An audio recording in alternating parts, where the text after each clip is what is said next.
Hello दोस्तों, स्वागत है आपका मेरे यूट्यूब चैनल परीक्षा प्लान में। तो चलिए आज की ईवीएस की क्लास को शुरू करते हैं। यदि आप चैनल पर नए हैं तो चैनल को सब्सक्राइब कर लीजिए। तो पाठ 8 पढ़ेंगे, मच्छरों की दावत।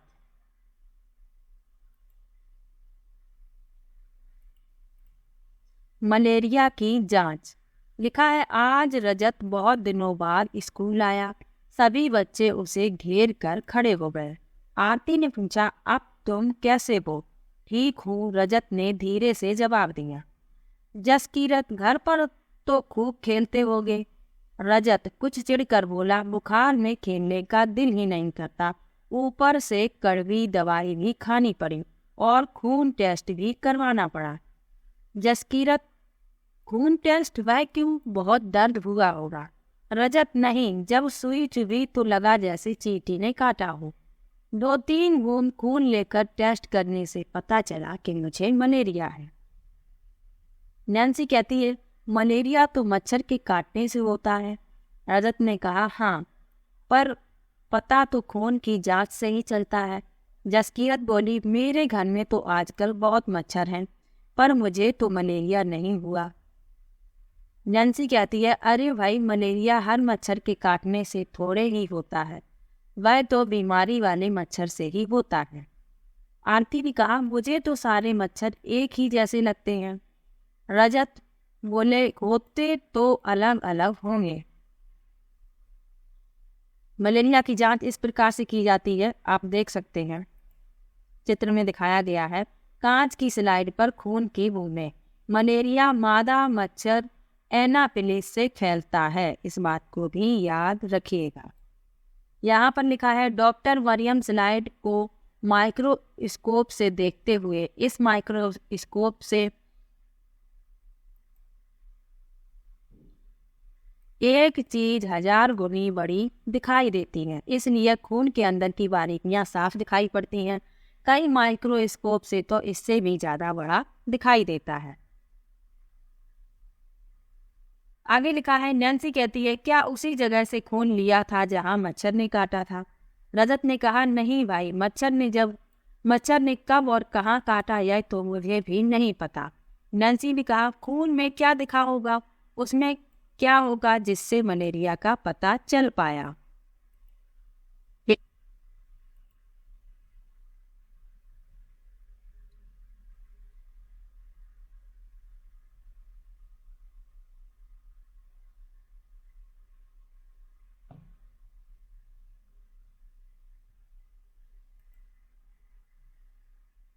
यहाँ पर खून की जांच की रिपोर्ट दी गई है।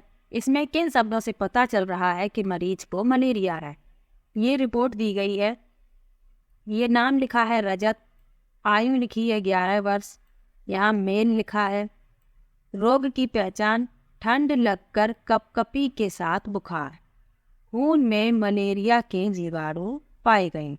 तो मलेरिया के जीवाणु पाए गए और ठंड लगकर कपकपी के साथ बुखार आता है तो मलेरिया के लक्षण होते हैं। मलेरिया की दवाई क्या होती है? लिखा है, मलेरिया की दवाई बहुत पुराने समय से सिनकोना पेड़ की छाल से बनाई जाती है। प्रश्न पूछा गया है कई बार कि मलेरिया की दवाई किस पेड़ की छाल से तैयार की जाती है? तो सिनकोना पेड़ की छाल से बनाई जाती है। पहले तो लोग छाल को उबाल कर और छान कर ही इस्तेमाल करते थे, लेकिन अब छाल से दवाई बनाते हैं, तो ये बात याद रखनी है। अब लिखा है, एनीमिया क्या है? आरती कहती है, खून टेस्ट तो मेरा भी हुआ था, इंजेक्शन भरकर खून लिया था, जांच में तो एनीमिया निकला। रजत ने कहा, वह क्या होता है? आरती ने कहा, डॉक्टर ने कहा है कि खून में हीमोग्लोबिन या आयरन की कमी है। डॉक्टर ने ताकत की दवाई दी। गुड़, आंवला और हरी पत्तेदार सब्जियां जरूर खाने के लिए कहा। यह भी बताया कि इनमें आयरन यानी लोहा होता है। तो ये प्रश्न भी पूछा जाता है कि अगर किसी को एनीमिया है तो उसको खाने में कौन सी चीज़ें लेनी चाहिए? तो उसको गुड़, आंवला और हरी पत्तेदार सब्जियां खानी चाहिए, ये याद रखना है। और एनीमिया क्यों होता है? खून में हीमोग्लोबिन या आयरन की कमी होने से। आगे लिखा है, नैन्सी कहती है, कहीं उन्होंने मजाक तो नहीं किया? भाई खून में लोहा कैसे? जसकीरत ने कहा, कल अखबार में इस बारे में आया था। रजत हंसते हुए, तो फिर तुमने लोहा खाया? आरती, ओहो, यह कोई चाबी वाला लोहा थोड़े ही होता होगा, पता नहीं कैसा होता होगा। जब मैंने खूब सब्जियां खाई तो मेरा हीमोग्लोबिन बढ़ गया। तो यदि किसी को एनीमिया है तो उसको हरी पत्तेदार सब्जियां खानी चाहिए, जिससे उसके खून में हीमोग्लोबिन की मात्रा बढ़ जाएगी। यहाँ लिखा है, क्या आप मच्छरों को दावत दे रहे हैं? सावधान, मलेरिया, डेंगू, चिकनगुनिया हो सकता है। आसपास पानी इकट्ठा जमा न होने दें, गड्ढों को भर दें। पानी के बर्तन, टंकी, कूलर को साफ रखें, हर हफ्ते सुखाएं। मच्छरदानी का इस्तेमाल करें। गड्ढों में भरे पानी में मिट्टी का तेल छिड़कें। तो अपने आसपास पानी को इकट्ठा न होने दें। गड्ढे हैं तो उन्हें मिट्टी से भर दें। पानी के बर्तन, टंकी, कूलर को साफ रखें, इन्हें सूखा रखें। मच्छरदानी का इस्तेमाल करें और गड्ढों में, जिन गड्ढों में पानी भरा है उन पर मिट्टी का तेल छिड़क दें। ऐसा करने से मलेरिया, डेंगू और चिकनगुनिया से बचा जा सकता है। अब यहाँ लिखा है, रजत देखो इस पोस्टर में लार्वे के बारे में क्या लिखा है, वे क्या होते हैं? नैन्सी कहती है, मच्छरों के छोटे बच्चे, ये दिखने में मच्छर जैसे बिल्कुल नहीं होते। आरती कहती है, तुमने कहाँ देखे? नैन्सी ने कहा, हमारे घर के पीछे रखे पुराने घड़े में बहुत दिनों से पानी भरा पड़ा था। उसमें पतले पतले छोटे भूरे रंग के कीड़े तैरते देखकर मैं हैरान रह गई। मम्मी ने बताया कि मच्छर पानी में अंडे देते हैं, उन्हीं से ये निकलते हैं, इन्हें लार्वे कहते हैं। तो रजत ने कहा, फिर तुमने क्या किया? नैन्सी ने कहा, पापा ने फौरन ही घड़े का पानी फेंक दिया और घड़ा साफ करके सुखाकर उल्टा रख दिया। जसकीरत ने कहा, मुझे साजिया आंटी ने बताया कि मक्खियों से भी बीमारियां होती हैं, पेट की बीमारी। रजत ने कहा, मक्खी तो काटती नहीं, वह कैसे बीमारी फैलाती होगी? तो मक्खियाँ कौन सी बीमारियां फैलाती हैं? मक्खियाँ हैजे को फैलाती हैं। इसके अलावा भी बहुत सी बीमारियां हैं जो मक्खियों के द्वारा फैलती हैं।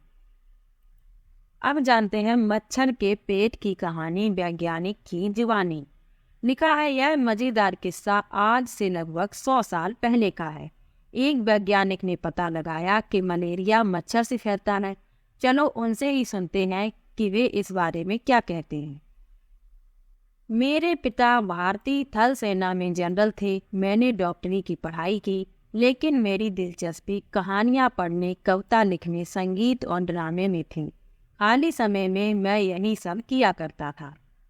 उस समय मलेरिया से बहुत जाने जाती थी। यह बीमारी ज़्यादा बारिश और दलदल वाले इलाकों में पाई जाती थी। कुछ लोगों का सोचना था कि गंदगी में कुछ जहरीली गैस होती होगी जिससे यह बीमारी फैलती है। एक डॉक्टर ने मलेरिया के मरीज के खून में माइक्रोस्कोप से बहुत छोटे छोटे बारीक जीवाणु देखे, लेकिन यह समझ में नहीं आ रहा था कि ये जीवाणु खून में कैसे पहुंचते होंगे। मेरे विज्ञान के गुरु ने अंदाजा लगाया और कहा, मुझे लगता है कि शायद मलेरिया मच्छर से फैलता है। इसकी जांच करने के लिए मैं दिन रात मच्छरों के पीछे ही पड़ गया। हम एक एक मच्छर के पीछे बोतल लेकर दौड़ते, फिर मलेरिया के मरीजों को मच्छरदानी में बिठाकर उन मच्छरों को दावत देते। एक मच्छर को अपना खून चुसाने के लिए मरीज को एक आना मिलता।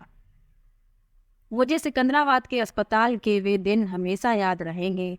मच्छर को काटकर खोलना और उसके पेट के अंदर ताक झाँक करना। एक बार मैं भी मलेरिया का शिकार हो गया। माइक्रोस्कोप पर झुककर बारीकियां देखते देखते शाम तक आंखें जैसे धुंधला सी जाती थीं, गर्दन अकड़ जाती। इतनी गर्मी थी फिर भी पंखा नहीं जल सकते थे क्योंकि हवा से मच्छर उड़ जाते। माइक्रोस्कोप में यह सब करने के बावजूद कुछ हाथ नहीं लगा। एक दिन किस्मत मेहरबान हो ही गई। हमने कुछ मच्छर पकड़े जो देखने में थोड़े अलग थे। इनका रंग भूरा था और पंख छींटेदार थे। उनमें से एक मछली के पेट में देखते देखते कुछ काला काला सा दिखा। गौर करने पर पता चला कि वे छोटे छोटे जीवाणु बिल्कुल वैसे ही थे जैसे हमने मलेरिया के मरीजों के खून में देखे थे। उसी से हमें यह सबूत मिल गया कि मच्छर से ही मलेरिया फैलता है। रोनाल्ड रॉस को दिसंबर 1902 में चिकित्सा के क्षेत्र में बड़ा पुरस्कार मिला, नोबेल पुरस्कार। 1905 में मरते हुए भी वे कह रहे थे, कुछ ढूंढ लूंगा, नया ढूंढ लूंगा। तो ये प्रश्न पूछा जाता है कि मच्छर के पेट में सबसे पहले ताक झांक किसने की?